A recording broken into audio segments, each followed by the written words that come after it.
ঈদের দিনে মাথা ঠুকতে। আমার ভাই, বেঈমান কাফেররা তাদের কাজে কামিয়াব হয়েছে, আমরা মুসলমান আমাদের কাজে নাকাম। আমরা নাকাম হয়ে গেছি। যেহেতু আপনার ফ্যামিলিকে, আচ্ছা আপনারা বলুন, পর্দা করা ফরজ না ফরজ নয়? ফরজ। পর্দা রেখেছেন না ছিঁড়ে ফেলেছেন? ছিঁড়ে ফেলে দিয়েছেন। আচ্ছা বলুন, এই দেখেন আমাদিকে বক্তা দিকে একটা করে কলম গিফট করেছে। এই কলমটা প্যাকেটের ভেতরে আছে না প্যাকেটের বাইরে? এই ভেতরে আছে বলে কলমটাকে একটু স্ট্যান্ডার্ড মনে হচ্ছে না খারাপ মনে হচ্ছে? স্ট্যান্ডার্ড মনে হচ্ছে, এর ইজ্জতটা বেশি মনে হচ্ছে, তাই না? আচ্ছা, এই কলমটার দাম বেশি না 2 টাকার কলমটার দাম বেশি? এইটার দাম বেশি। কেন? প্যাকেটের ভেতরে আছে স্ট্যান্ডার্ড। একটা চকলেটের দাম 1 টাকা, ঠিক কিনা? ওই 1 টাকার চকলেটটা কেউ যদি খুলে বাটি করে নিয়ে প্লেটে বিক্রি করে, কেউ কিনবে? কেন? এই চকলেটটায় ময়লা পড়েছে, মাছি বসেছে, ইজ্জত নষ্ট হয়েছে। হাইরে মুসলমান, 1 টাকার চকলেট যদি খুলে বিক্রি করলে তার ইজ্জত নষ্ট হয়, একটা নারীর আল্লাহ কতটা মর্যাদা দিয়েছে। তোমার বিটিকে রাস্তায় খুলে তুমি বাইরে বার করেছো, বেপরদা করে তোমার বিবিকে বাইরে বার করেছো, তাদের কতটা ইজ্জত নষ্ট হতে পারে তোমার ব্রেন একবারও বলেছে কোনদিন? একটা কলা যদি কেউ ছিলে বিক্রি করে, সেই কলা কেউ কিনবে না, যেহেতু মাছি বসেছে আর ময়লা পড়েছে। তোমার কাছে যদি একটা কলার এত ইজ্জত হয়, তোমার মেয়ের ইজ্জত কই? তোমার বিটির ইজ্জত কই? তোমার স্ত্রীর ইজ্জত কই? নাই। আজকে আমরা পর্দাকে শেষ করে ফেলেছি, অথচ কোরআন বলেছে ওয়াদরিব খুমুরিহিন্না আলা জুনুবিহিন, হে নারী তুমি পর্দা নির্ধারিত করো, তোমরা কোনোদিন ধর্ষিত হবে না, লাঞ্ছিত হবে না। রাসূল আকরাম সাল্লাল্লাহু আলাইহি সাল্লামের কাছে যেদিনে পর্দা ফরজ হয়েছে, সেই দিনে শুনেলেন আল্লাহর হাবিব সাল্লাল্লাহু আলাইহি সাল্লামের কাছে পর্দা ফরজ হওয়ার পরে নবীজির বিবি এবং সাহাবীর বিবিরা পায়ের নখটা পর্যন্ত হুজরাখানা থেকে বের করেনি। জোরে বলুন সুবহানাল্লাহ। আমি এমনি জলসা করি, রোজার মাসে মাদ্রাসার আদায় করি, বেশিরভাগ আদায়ে থাকি, বড় মাদ্রাসা চালাই, ওই জন্য আদায় করতে হয়। বিসমিল্লাহ পাঠিয়ে দেন। আমার ভাই, আপনাদেরকে বলি, খুব দুঃখের সঙ্গে বলছি, রমজান মাসে আমি জলসা করি, 1-2 জলসা করি। তো আমার গত বছরে মুর্শিদাবাদে জলসা ছিল 25শে রমজান। তো আমার একজন বন্ধু মানুষ আছে বেলডাঙ্গায়, মুফতি জার্জিস হোসেন কাসমি, বেলডাঙ্গা জালিলিয়া মাদ্রাসা দারুল হুদা মাদ্রাসার প্রধান শিক্ষক, বড় মাদ্রাসা, 110 বছর পুরনো মাদ্রাসা। তো আমি বললাম, ভাই আপনার মাদ্রাসায় ইফতারি করব, বললে চলে আসুন। গেলাম ইফতারি করতে। ইফতারি হলো, আমি বললাম ভাই ভালো দোকান কোথায় আছে, জামা কাপড় কিনবো, বাজার করা হয়। বললে রোডের ওপারে চলে যান, একটা বড় দোকান আছে। গেলাম, ঢুকে দেখছি সব খালা, আমি একা খালি খালু। আমরা আল্লাহ কি বিপদে পড়লাম। দোকানে বলে হুজুর হুজুর হুজুর দাঁড়ান। আমি বললাম তাড়াতাড়ি একটা কাপড়, আমার ছোট মেয়ের জন্য একটা জামা নিয়ে আমি কোন রকম পয়সা মিটিয়ে বেরিয়ে গেলাম। আর দুঃখ লাগলো, আপনি বাজারে বসে, আপনি ঘরে বসে আর বিবিকে বাজারে ঠেলে দিয়েছেন। খুব সূক্ষ্মভাবে বুঝবেন। আপনি বলছেন আপনি মুমিন, সকালবেলায় উঠে ফজরের পরে বউকে নিয়ে আপনি ডাক্তারখানা যাবেন চাপড়ায়, আপনি ডাক্তারখানা যাবেন কৃষ্ণনগর, মোটরসাইকেলে নিয়ে যাচ্ছেন, আপনার ফুল হাত শার্ট আর ফুল প্যান্ট, আর পেছনে বিবি বসে আছে, বিবির পেটু বেরিয়ে আছে আর পিটু বেরিয়ে আছে, আর আপনি বলছেন আমি মুমিন। আল্লাহর কাছে কি জবাব দেবেন? অথচ আল্লাহ বললেন ওয়াদরিব খুমুরিহিন্না আলা জুনুবিহিন, হে নারী তোমরা পর্দা নির্ধারিত করো, কোনোদিন ধর্ষিত হবে না, কোনোদিন তোমরা লাঞ্ছিত হবে না। আমার মুসলমান ভাই, অনুরোধ করে বলে যাচ্ছি, সবাই আমরা আমাদের মেয়ে, বিটি, বোন সকলকে পর্দায় নিয়ে আসবো। জোরে বলুন ইনশাআল্লাহ। আপনার দাওয়াত দেওয়া কাজ আপনি দাওয়াত দেন। আপনার বিবি যদি দাওয়াত কবুল না করে, আপনি আল্লাহর কাছে বলতে পারবেন, আল্লাহ আমি প্রতিনিয়ত আমার বিবিকে দাওয়াত দিয়েছি, আমার বিবি আমার দাওয়াত কবুল করেনি। আপনি ক্লিয়ার হয়ে যাবেন কিয়ামতের দিনে। আপনি বলতে পারবেন, আল্লাহ আমার মেয়েকে বিবাহের আগের দিন পর্যন্ত, মৃত্যুর আগে পর্যন্ত আমি দাওয়াত দিয়েছি, তুমি পর্দায় এসো, তুমি পর্দা করো, তুমি শালীন পোশাক পরো, আমার দাওয়াত কবুল করেনি। আপনি আল্লাহর কাছে ক্লিয়ার হবেন, আপনার আর কোনো দায়ী থাকবে না।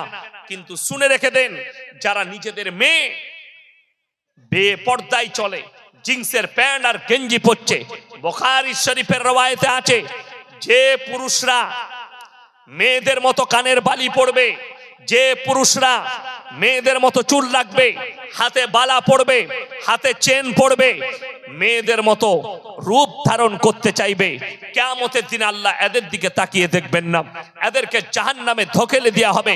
তাদেরকে বলা হবে তোমরা নারীর রূপ ধারণ করে দেখাও। তারা অক্ষম, তারা বলবে আমরা অক্ষম। আল্লাহ বলবে জাহান্নামে প্রবেশ করো। যে নারীরা বেটা ছেলেদের মতো জিন্সের প্যান্ট আর গেঞ্জি পরবে, নোংরা পোশাক পরবে, বেটা ছেলের মতো চুল কাটবে, হাতেতে বেটা ছেলের মতো ঘড়ি পরবে এবং পুরুষদের মতো চাল চলন করতে চাইবে, এই নারীদিকে কিয়ামতের দিনে বলা হবে পুরুষের রূপ ধারণ করে দেখাও। তারা বলবে আমরা অক্ষম, তাদের জন্য জাহান্নাম। আল্লাহ রাসূল সাল্লাল্লাহু আলাইহি সাল্লাম 1400 বছর আগে বলল তোমরা টাকনুর ওপরে পুরুষরা কাপড় পরবে, যারা টাকনুর নিচে কাপড় পরবে ওই অঙ্গগুলো জাহান্নামের আগুনে জ্বালানো হবে। এটা রাসূল সাল্লাল্লাহু আলাইহি সাল্লামের বুখারী শরীফের হাদিস। আল্লাহ নবী বললেন এবং মহিলারা টাকনুর নিচে কাপড় পরবে। বেঈমান কাফেররা পুরুষদের জন্য প্যান্ট তৈরি করলো টাকনুর নিচে, আর মহিলাদের জন্য সালোয়ার তৈরি করলো টাকনুর এক বিদ্যা উপরে। ঠিক কি না কথা বলে? পায়ে আবার অনেক মেয়ে কালো কার বানছে সুতো, বলে এটা কিলো মুঝে লজল লাগবে না, গলায় একটা দড়ি বাঁধার মরবি না। এদের অবস্থা এত খারাপ। আমার ভাই, আমার মা বোন, আপনাদেরকে অনুরোধ করছি এই ধরনের শিরকের কাজ থেকে নিজেদেরকে হেফাজত করো। নারীরা টাকনুর নিচে কাপড় পরো, নিজেদেরকে ঢেকে লাও। ইমানদারির সঙ্গে বলুন, ইনি ইমাম সাহেব আর আমি হচ্ছি ক্লোজ বন্ধু, মানে অন্তরের বন্ধু। আচ্ছা, অন্তরের বন্ধু হলে ইয়ার কি হয় না? হয় না? মজাক হয়। আমি যদি বলি ভাই আপনার বইয়ের ব্লাউজের সাইজ কত, সম্পর্ক থাকবে না ছিন্ন হবে? ছিন্ন হবে। খুব সূক্ষ্মভাবে বুঝবেন, আমি গুদা বাংলায় বায়ান করছি। ইনি আমার বন্ধু মানুষ, অনেক জায়গায় জলসা করি একসাথে, শুনেলেন তো? আপনার বন্ধু খালি আপনাকে বলেছে তোর ব্লাউজের সাইজ কত, আপনি সম্পর্ক ছিন্ন করলেন। অথচ বিবিকে বাজারে ঠেলে দিয়েছো। একটা পর পুরুষ বসে আছে দোকানে, তোমার বিবি গিয়ে বলছে দাদা আমার একটা 36 সাইজের ব্লাউজ দাও, তখন তোকে লজ্জা লাগে না? কথাটা বুঝাতে পারলাম? আমি গুদা বাংলায় বায়ান করছি। আপনার ব্রেনকে জিজ্ঞেস করুন। হে আমার যুবক, হে আমার পুরুষরা, শোনো, বন্ধুত্ব ক্লাবে শেষ করো, বন্ধুত্ব মাঠেতে শেষ করো, বন্ধুত্ব চায়ের দোকানে শেষ করো। বন্ধুত্ব যদি বিছানায় যায়, তোমার বাড়িতে চলে যায়, তোমার বিবি পরকীয়ায় লিপ্ত হবে। ইয়াসিন সাহেবকে ভালোবাসতে পারেন, কিন্তু এটা নয় ইয়াসিন সাহেবকে বিবির পাশে বস করে দিলেন, এটা তোমার ভাই হয়, গল্প করো। হারাম। কোন মৌলবি যদি এটা এহতিয়াত না করে, জানবেন সেই মৌলবির মধ্যে ইলমিয়াত নাই, মোটেই বসা যাবে না। পর পুরুষ আর পর নারী। আমি এলাম আপনার বাড়িতে, ইয়াসিন ভাই আপনি বসুন, আমি বেতুয়া থেকে আপনার লেগে নাস্তা নিয়ে আসি, আপনি ভাবির সাথে গল্প করুন। এরকম 3 দিন গল্প করতে পারলেই তো তোর বউকে নিয়ে পালাবো আমি। কথাটা বুঝতে পারেননি? হারাম। অনেকজন মনে মনে করবে আপনারা হুজুর মানুষ, এ কাজ করবেন কেন? আরে মূর্খ, কোরআন শুনো, এটা সূরা ইউসুফ। ওয়ালাকাদ হাম্মাত বি ওয়া হাম্মা বিহা লাউলা আররা বুরহানা রাব্বি। ইউসুফ নবী বলছেন শয়তান আমাকে কিছুক্ষণের জন্য ধোঁকা দিয়েছিল, যখন সুলাইখা নিজেকে বেবস্ত্র করে, নিজেকে উলঙ্গ করে আমার সামনে দাঁড় করিয়েছিল, আল্লাহ তাআলা আমাকে হেফাজত করেছে। হযরতে ইউসুফ নবী সঙ্গে সঙ্গে আল্লাহকে বললেন ক্বালা মাআযাল্লাহ ইন্নাহু রাব্বি আহসানা মাসওয়াই ইন্নাহু লা ইফলিহুজ জালিমিন। হে জুলাইখা, আমার আল্লাহ আমাকে কুয়ো থেকে তুলে বাদশার ঘরে লালিত পালিত করেছে, আমি এরকম জুলুম কেমন করে করতে পারি? আল্লাহ বদকার নারীর হাত থেকে তুমি আমাকে হেফাজত করো। হেফাজত করেছেন নিজের নবীকে কে?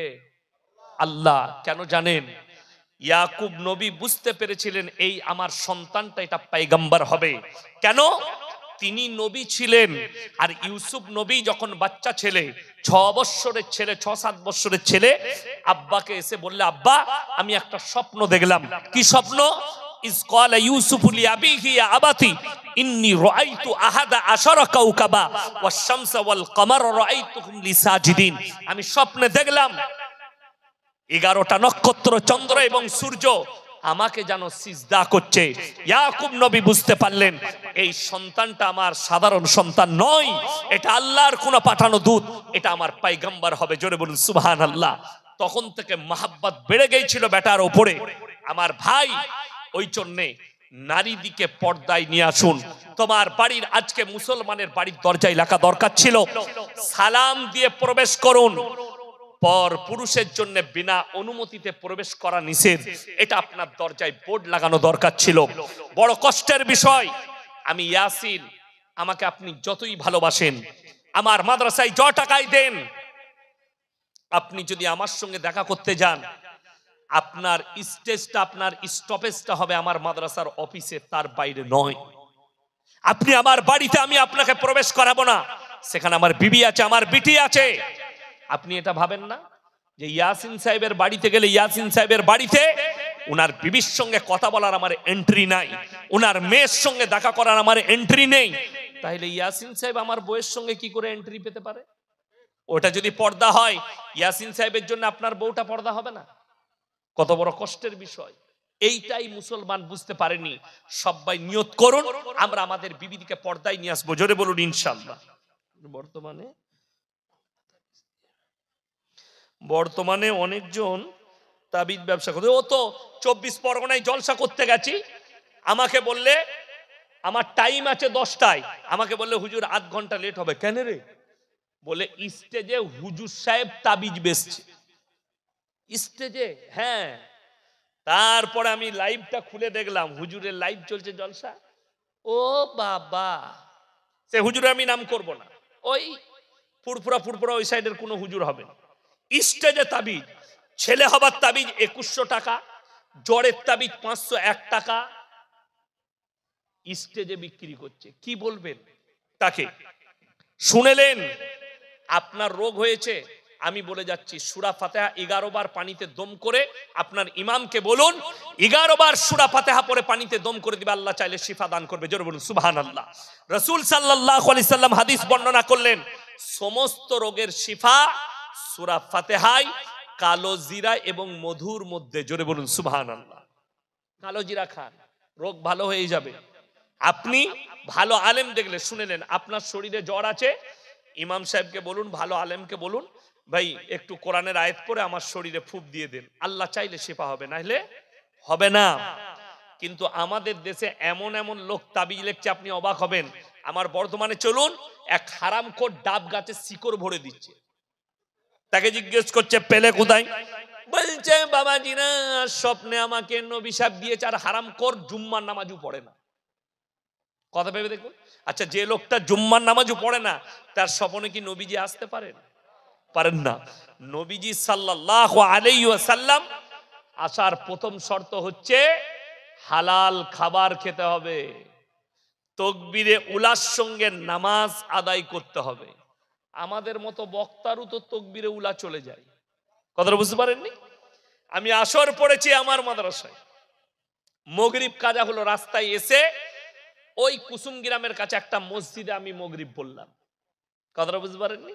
হ্যাঁ, আমার ভাই তাকবীরে উলার সঙ্গে আর হারামখোর এক ওয়াক্তের নামাজ পড়ে না, জুম্মা পর্যন্ত পড়ে না, পিশাব করে পানি নেয়নি কি আল্লাহ ছাড়া কেউ জানে না, বলছে স্বপনে তাবিজ পেয়েছে। কে বুঝাবে? লোক যাচ্ছে তার কাছে। বিশ্বাস, আস্থা, সবাই আল্লাহর উপরে ভরসা রাখবো। জোরে বলুন ইনশাআল্লাহ। ভালো মন্দ, কল্যাণ অকল্যাণ আল্লাহ, আল্লাহ ছাড়া ভালো মন্দের মালিক কেউ নেই। বেঈমান কাফেররা উঠে পড়ে লেগেছে, আপনাকে ব্যর্থ করতে হবে আপনার ইমানকে মজবুত করে। এই শফিকুল যাকে দেখছেন, এর নামটা মুসলমান, এরকম 100টা হারামখোর আছে, নাম মুসলমান রেখেছে কিন্তু মুসলমান বলা যাবে না, তাদের ইমান নেই। আর যদি আমি নাজিয়া ইলাই খানকে বলেছি, যদি 10 মিনিট বসতে পারিস আমার সঙ্গে টিকে থাকতে পারিস, তাহলে কোথায় বসবি খালি বল। কলকাতার যে কোনো জায়গায় প্রশাসন থাকবে। আর এই শফিকুল আরামবাগে বসবে, বসো। আরামবাগে যেখানে বসবে খালি প্রশাসন ঠিক করো। আমি আরামবাগেই যাব, সেই জায়গায় খালি প্রশাসন থাকবে, তোর মিডিয়া থাকবে, আমার মিডিয়া, 10 মিনিটে প্রুফ করাবো মুসলমান নয়। 10 মিনিট সময় লাগবে না, লাইভ চ্যালেঞ্জ, মুসলমান লয়। আর যতগুলো গোবরখোর আর মুতখোর ওখানে তার কমেন্টে লিখছে, একটা ভালো লোক না, একটা শিক্ষিত না, একটা জ্ঞানী নেই। কেন? ন্যায় পরায়ণ সে। এখান থেকে হারামখোর বাংলাদেশের খবর করছে, মণিপুরের খবর করার ক্ষমতা নাই।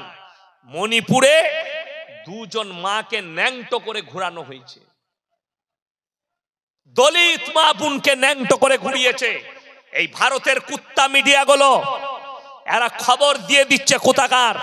রাশিয়া ইউক্রেন যুদ্ধের খবর পাচ্ছে, ফিলিস্তিন গাজার খবর পাচ্ছে, কিন্তু সামান্য বাংলাদেশের খবর পেয়ে যাচ্ছে ভারত ছেড়ে। মণিপুরের খবর পাইনি। মণিপুরে কতগুলো দলিত মা বোনের উপরে অত্যাচার হয়েছে, কতজনকে ধর্ষণ করা হয়েছে, মার্ডার করা হয়েছে, খবর সম্প্রচার করবেন। শফিকুলের কমেন্টে দেখলাম একজন মুতখোর কমেন্ট করেছে, এই মৌলবীকে তো জেলের কুঠরিতে রাখা দরকার। তোর বাপের হিম্মত থাকলে আমাকে ভরে দেখা, ভরে দেখা, তারপরে বুঝতে পারবি আমার ভালোবাসার লোক আছে না নাই। আপনারা আছেন না নাই? জোরে বলুন ইনশাআল্লাহ। হ্যাঁ হ্যাঁ, এরা মনে করছে এত সহজে মৌলবীকে জেলের গাড়ো দেয়। শুনেলে শফিকুলকে বলছি, আমাকে জেলের কুঠরির যে স্বপ্ন দেখছো, ইয়াসিন জিনা করেনি যে জেলে, জিনা করে জেলে যাবে না। ইয়াসিন চুরি করে জেলে যায়নি। জেনে রেখে দিবে, আমি ইয়াসিন যদি জেলে যায় আল্লাহর জন্য, কোরআনের জন্য আর ইসলামের জন্য।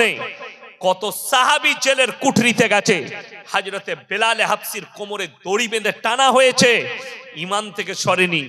আমার বুকে যদি জেলের কুঠরিতে নিয়ে গিয়ে আমাকে যদি গুলি চালাও, আল্লাহর কসম করে বলছি, কোরআন থেকে ঈমান থেকে 1 ইঞ্চি সরার কোনো রাস্তা নাই। জোরে বলুন ইনশাআল্লাহ। আমার ভাই, কষ্টটা কোথায় লাগে জানেন? আমাদের দেশে একটা মেয়ে বোরকা পরে আর হিজাব পরে স্কুলে গেলে, কলেজে গেলে তাকে কেস লড়তে হয় কোর্টে গিয়ে, ঠিক কিনা? কিন্তু দুঃখের বিষয়, আমাদের দেশে যদি কোনো মেয়ে ন্যাংটো ঘুরে বেড়ায়, এরা বলে নাইস, বিউটিফুল। ন্যাংটো ঘুরলে তাকে কোর্টে যেতে হয় না, বোরকা পরলে, হিজাব পরলে সেই মেয়েকে কোর্টে যেতে হয়। এইটাই হচ্ছে দুঃখ। এরা কাকে ভালোবাসে, মেয়ের শরীরকে কি না কাকে, এটা দেখে ভালো করে বুঝলেন। আর শফিকুলকে বলবো যে তুমি বেশি দালালি করতে যেও না, তোমার ভান্ডা ফুটে গেছে, বাংলার মুসলমান জেনে গেছে তুমি 1 নম্বর হচ্ছ গোবরখোর আর মুতখোর আর বিক্রি হওয়া মাল। এটা জানতে কারো কোনো মুসলমানের বাকি নাই। তুমি তোমার কমেন্ট গুলো পড়ে নাও, আমার কমেন্ট গুলো তুমি পড়বে, তোমার কমেন্ট আমি পড়ে দেখে নিয়েছি, সব গোবরখোর আর মুতখোর। ভাই দুঃখের কথা বলছি, শুনেন, একটা মানুষ কেউ কি গালি দিলে পুরো কমিউনিটি তার লেগে দায়ী নয়। আমেরিকা সঙ্গে ভারতের সম্পর্ক খারাপ হয়েছে, তো আমেরিকার সঙ্গে তো রাশিয়ার সম্পর্ক খারাপ, যে কোনো মুহূর্তে যুদ্ধ লাগতে পারে। তোমার দেশের প্রধানমন্ত্রীকে জিজ্ঞেস করো রাশিয়ার সাথে সম্পর্ক কেন ভালো আছে? সাপের মুখেও চুম দিবে আর বিড়ালের মুখেও চুম দিবে। তুমি পাগলামি জুড়েছো। ইয়াসিন বললে অপরাধ আর মন্ত্রীরা বললে রাইট। তোমার হিম্মত থাকলে মন্ত্রীদের বিরুদ্ধে বলে দেখো। একবার ওই মাথায় চাবড়িয়ে আরামবাগ পুলিশ একবার জেলে ভরে এলো হারামখোরকে, খুলবে না দরজা, কাঁদছিলি কেন? পাগল। এসব একদম হারামখোরের দল। আমি আপনাদেরকে সাবধান করছি, বিশেষ করে বাংলার মুসলমান রিপাবলিক টিভিকে বয়কট করুন। সকলে জোরে বলুন ইনশাআল্লাহ। এই রিপাবলিক টিভি মুসলমানের জন্য প্রতিনিয়ত আমাদের জন্য, কোরআনের জন্য, ইসলামের জন্য মিথ্যা প্রচার করে যাচ্ছে, মিথ্যাচার করে যাচ্ছে।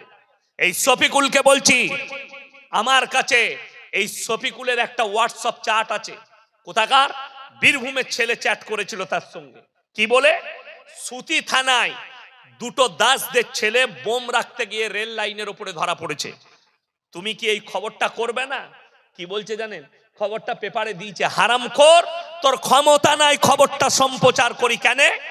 তুই মুতখোর আর গোবরখোরের কাছে বিক্রি হয়েছে, তোর ইমান ধ্বংস হয়ে গেছে, তুই মুসলমানই হতে পারিস না। তা না হলে খবর সম্প্রচার করে দেখা।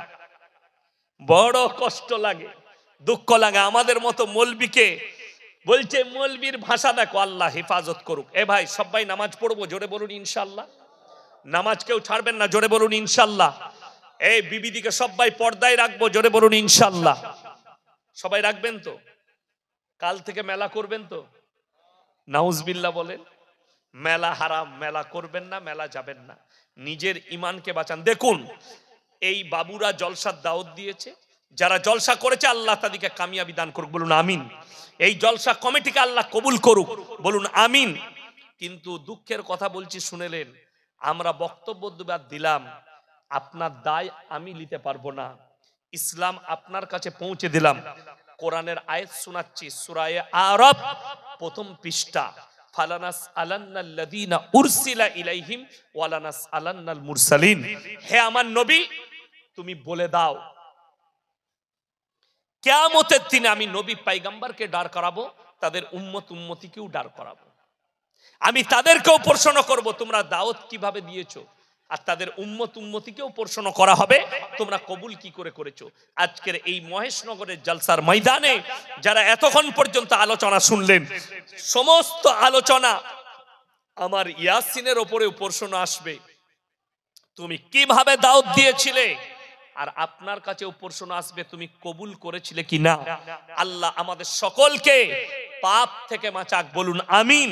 আল্লাহ আমাদের সকলকে এই সমস্ত হারাম কাজ থেকে আল্লাহ হেফাজত করুক। আল্লাহ তাআলা আজকের জলসাকে কবুল করলে, আজকের এই মাজমাকে কবুল করুক। আপনারা আমার জন্য দোয়া রাখবেন, আমার মাদ্রাসার জন্য দোয়া রাখবেন। হায়াত বাকি, মুলাকাত বাকি। আপনারা আমার জন্য দোয়া রাখবেন, এই জলসা কমিটির জন্য জান ভরে দোয়া। এবং যে মা বোনেরা আছেন, আপনারা বসেছেন, আল্লাহ সকলের ইমানকে বৃদ্ধি করে দেখ, বলুন আমিন। আল্লাহ সমস্ত রকমের পাপ থেকে আমাদেরকে হেফাজত করুক। আল্লাহ তাআলা আজকে রাত্রিকে কবুল করুক, আমিন। ওয়া আখিরু দাওয়ানা আনিল হামদুলিল্লাহি রাব্বিল আলামিন। সবাই দরুদ শরীফ পড়ুন, আল্লাহুম্মা সাল্লি আলা মুহাম্মাদিন ওয়া আলা আলি মুহাম্মাদ ওয়ালা আলী ইব্রাহিম। আমি ভাই এখনো 3 ঘন্টা বলতে পারতাম, কিন্তু জানেন মাদ্রাসা আছে, মাদ্রাসা করতে হয়। কালকে আবার মেদিনীপুরে জলসা আছে, মাদ্রাসায় সকালে হাজিরি দিতে হবে, অনেক দূরের রাস্তা। তা না হলে আমাকে 9টায় চাপালে আমি 12টা বাজিয়ে দিতাম, অসুবিধা ছিল না। যাই হোক, মুমতাজ ভাই অনেকক্ষণ আলোচনা করেছেন। আর একটা কথা লাস্টে আমি কমিটির লোককে, গ্রামের মানুষকে বলে যাই, দেখুন কোন বক্তা যদি আসতে না পারে, তার ইতিহাস না জেনে তাকে গালিগালাজ করবেন না। সব সময় জানবেন নিশ্চয় বক্তার কোনো বিপদ ঘটেছে, তারপরে আসতে পারে। আমি আব্দুল্লাহিল মারুফ সাহেবের সাথে আমার অনেক জলসা হয়, আমার সঙ্গে ফোনে কথা হয়, বন্ধু মানুষ। তিনি বললেন, ভাই বিপদ ঘটেছে বলে আমি যেতে পারিনি, না হলে কেন যাব না। সত্যিকার, এর আগে আমার সাথে জলসা করেছে নদিয়া ডিস্ট্রিক্টে। তো কেউ ভাববেন না যে উনি কেন এলো না, এবং জলসা কমিটিকে কেউ গালি দিবেন না যে কমিটিওয়ালারা দাওয়াত করে নাই। অবশ্যই আমি জানি তিনারা দাওয়াত করেছেন, আমার সাথে কথা হয়েছে তেনার সাথে সকালে, এবং বিপদের জন্য আসতে পারেনি, এর জন্য বক্তাও দায়ী নয়। হঠাৎ ধরেলেন এই গ্রামে কোনো ধরনের একটা আগুন সংযোগ ঘটে গেল, এবং আমাদেরকে ফোন করে বলল, হুজুর একটা আগুন সংযোগ ঘটে গেছে, অর্থাৎ জলসাটা করতে পারা যাবে না। এই সময় আমরা কি ইনাদিকে গালি দেব যে কেন করবি না, আমরা টাকা পাবো কেন করবি না? না, কোনো বক্তা এটা কোনোদিন বলে না, কোনোদিন বলতে পারবে না। আমার দিনাজপুরে জলসা ছিল একটা, হঠাৎ করে মাদ্রাসার জলসা, জলসার দিনে সকালে ফোন করে বলছে, হুজুর গ্রামে একটা বিভৎস মারামারি হয়ে গেছে, জলসাটা করা মুশকিল, দুটো দলের মধ্যে সংঘর্ষ হয়েছে। আমি বললাম, তাহলে আর কি করবেন? তারা কষ্ট পেল, তাহলে পরে ডেট করব। তা আমি তাদেরকে কি বলবো যে জলসাটা করতেই হবে, তোদের কি হয়েছে আমি জানি না? না, আপদ বিপদ মানতে হবে। আমি ইয়াসিন, আমার জলসা দাওয়াত ছিল, আমি যদি মারা যেতাম কিছু করার ছিল বলুন? কিছু করার নেই। আমার আব্বা যদি দুনিয়া ছেড়ে চলে যেত, আমার কিছু করার ছিল? আমি এখানে আসতে পারতাম না। আমার পরিবারের কেউ মারা গেলে, ওটা তো আমার ফুফুইতো ভাই, তারপরেও জোহরের পরে জানাজা হলো, জানাজা দিয়ে এত মেহমান আমার মাদ্রাসায়, তাদেরকে খাইয়ে দেয়, আলেম মানুষ ছিলেন। আমি তারপরে বিদায় আসরের পরে বের হলাম, চা ফা খাইয়ে সকলকে। দেখুন, আপদ বিপদ থাকে, কেউ খারাপ মন্তব্য করবেন না আব্দুল্লাহ ইল মারুফ ভাইয়ের সম্পর্কে, এবং কমিটিকে কেউ গালি দিবেন না। আল্লাহ মুমতাজ ভাইয়ের তকদিরে রেখেছিল, তিনি এলেন কোরআন হাদিসের কথা শোনালেন, সবাই আলেম, ওই জন্যে কেউ কেউ কি দোষী করবেন না। আমিন। আসসালামু আলাইকুম। সবাই দোয়া করি। রব্বানা আতিনা ফিদ দুনিয়া হাসানা ওয়া ফিল আখিরাতি হাসানা ওয়া কিনা আযাবান নার। রব্বানা লা তুযিগ কুলুবানা বা'দা ইদ হাদাইতানা ওয়া হাব লানা মিন লাদুনকা রাহমা ইন্নাকা আনতাল ওয়াহ্হাব। ইয়া আল্লাহ, আমরা গুনাহগার, খাতাকার, বদকার, সিয়াকার, গুনাহকে maaf করে দাও, খাতাকে দারগুজার করে দাও। আমাদের সকলকে তুমি পরেজগার, মুত্তাকি, দিনদার বানিয়ে দাও, তোমার দিনের প্রতি পরিচালিত করে দাও। আমরা অসহায় আর দুর্বল ভিখারির মতো হাত দুটো তুলে ধরেছি, তুমি আমাদের হাতকে ফিরিয়ে দিও না। আজকের এই মজমায় যে সমস্ত ভাইয়েরা, মায়েরা, বোনেরা আমরা এখানে হাজিরি দিয়েছি, আল্লাহ তুমি আমাদের হাত তোলাকে কবুল করে নাও। হাত তোলার পূর্বে পূর্বে বিগত জীবনের সগীরা, কবিরা, জাহিরি, বাতিনি, দিনের দিবালে, রাতের অন্ধকারে জেনে অজেনে যত পাপ করেছি ক্ষমা করে দাও। আমাদের পূর্বপুরুষ যারা দুনিয়া থেকে চলে গেছে, তাদের কবরের দিকে জান্নাতুল ফিরদৌসের দরজা খুলে দাও। ওগো আল্লাহ, আমরা বড় দুর্বল, হাত তুলেছি, আমরা যখন দুনিয়া থেকে যাব কালমার সঙ্গে খাতবা নসিব করো, কিয়ামতের ময়দানকে আসান করে দিও, তোমার রাসূলের হাতে হাউজে কাউসার তুমি দান করো। ওগো আল্লাহ, এই মহেশনগরের যে ভাইয়েরা মেহনত করে আজকে জলসাকে দিয়েছে, আল্লাহ তুমি তাদের জানে, মালে, ইজ্জতে, কারোবারে, ব্যবসা বাণিজ্য, রুজি রোজগারে বরকত দাও। আল্লাহ সকলের হায়াতে তুমি বরকত দাও। আল্লাহ এই গ্রামের প্রত্যেকটা বাড়িতে তোমার দিনের আলোকে জ্বালিয়ে দাও। আল্লাহ ফিতনের ফিতনা থেকে, হাসিদিন হাসাদ থেকে তুমি হেফাজত করো। যত রকমের বুড়াই আছে তুমি হেফাজত করো, যত রকমের ভালাই আছে তুমি দান করো। ওগো আল্লাহ, জানি না তুমি কাকে ভালোবাসো।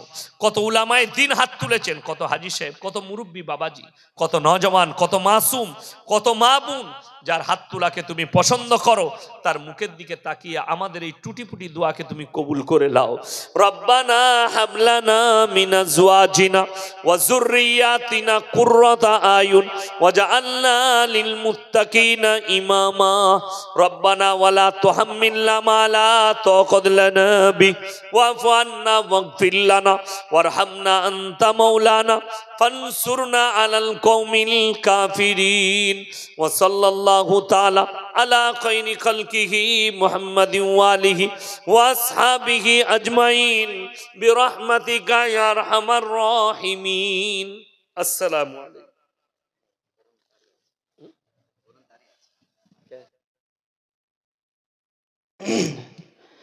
যারা একেবারে উঠে যাবেন, আমি আপনাদের কাছে বলবো, মা বোনেরা অনেকেই এসেছেন ইয়াসিন ভাইয়ের বক্তব্য শোনার জন্যে, তাই যদি মা বোনেরা শুনতে চান